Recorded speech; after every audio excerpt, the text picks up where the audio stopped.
अस्सलाम वालेकुम दोस्तों। प्रोग्राम तुझे याद जी वरिया वीर में गोठ गजो चारा खां मुज़फ़र अली चारो पंहिंजे प्यारे भाउ शहीद इमदाद अली जी याद में कलम खणे थो। त हा प्यारा भाउ इमदाद अली, सब कुछ विसरी वियो अथम, मगर अॼु बि इहा अभागी शाम नथी विसरे। जंहिं ॾींहुं तूं मिठीअ मां इम्तिहान ॾेई पंहिंजे पढ़ाईअ खे रवां दवां रखण लाइ पंहिंजे साॻुई मंदरसे सुंदर जे तरफ़ रवानो थियो हुअं। असां खां खिली मिली मोकिलाए निकितो हुअं, लेकिन इहा असांखे ख़बर त कान हुई त तूं को दिलि जो दिलि में इहो चई रहियो हुअं त असांजो आहे अचणु मुश्किल, मुंदूं ॼाणनि तूं ॼाणी। असांजो आहे अचणु मुश्किल, मुंदूं ॼाणनि तूं ॼाणी। मज़ा पियो माण जा पल पल, मुंदूं ॼाणनि तूं ॼाणी। हा प्यारा भाउ, अचानक मौत जो शिकार थी वएं।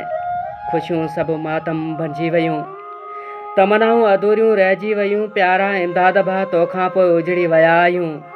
ईदूं आयूं, वसकारा आया, मगर मुंहिंजा मिठड़ा भाउ तूं न मोटी आएं। हा प्यारा इमदाद अली, तुंहिंजूं यादूं हर वक़्तु कारियर नांग जा डंगे रहियूं आहिनि। हा प्यारा, हीअ हक़ीक़त आहे त इन फ़ानी दुनिया मां वेंदो हर कोई हलियो, पर मुंहिंजा इमदाद भाउ तूं पंहिंजो मक़सदु कामयाब थी वएं। छो जो आलमनि सगोरनि खां ॿुधो अथमि त नबी सगोरे सल्लल्लाहु अलैहि वसल्लम जिन जो फ़रमान मुबारक आहे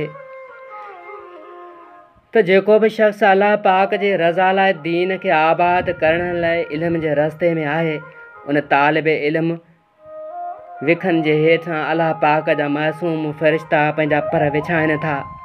ज़मीन आसमान जी सारी मख़लूक उन तालिब इल्म जे लाइ बख़्श जी दुआ घुरनि था। उन करे मुंहिंजा प्यारा भाउ इमदाद अली, तूं पंहिंजा आख़िरत उजारे वएं।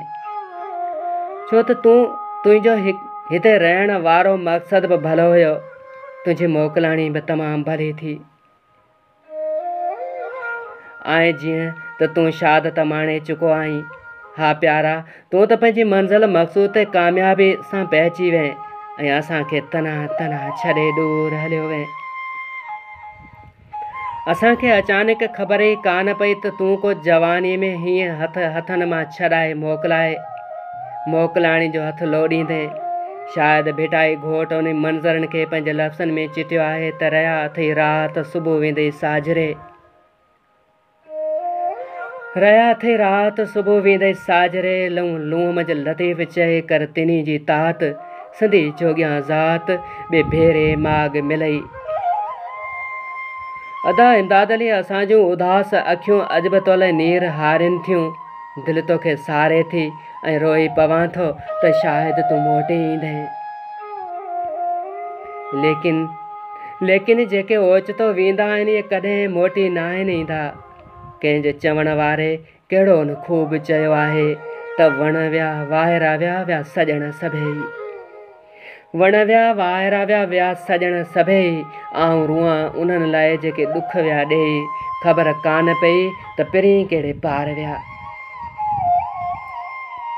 इमदाद भाउ अचानक हलियो वएं, को इतला बि न ॾिनई। जॾहिं तुंहिंजे एक्सीडेंट जो ॿुधमि त ज़मीन पेरनि मां निकिरी वई, ज़िंदे हूंदे बि लाश बणिजी वियसि। छो जो जिते गॾु रहियासीं, गॾु घुमियासीं, गॾु रांदियूं कयूंसीं, इहे हंध ॾिसी तोखे यादि करे करे थकिजी पवंदो आहियां। पर यार इमदाद, तूं त हलियो वएं, वरी वापसि न आहे। तुंहिंजे यादुनि जा पखिड़ा अॼु बि दिलि जे अङण ते वॾा वॾा वलर करे कई ईंदा आहिनि, मगर छा कजे जो ज़ारीअ धारां ज़ोर हले कोन हबीब से। बसि उन मालिक जे रज़ा ते राज़ी आहियूं जेको कुन फ़यकून जो मालिक आहे। बसि मुंहिंजा प्यारा इमदाद भाउ, आख़िरकार असां आजिज़ मजबूर करे बि छा था सघूं। हर वक़्तु धणी जे दर ते दुआ गो आहियूं त शाल जन्नत में आला मक़ाम ते हुजे। ऐं इहो ई साॻियो तुंहिंजो प्यारो भाउ मुज़फ़र अली चारो।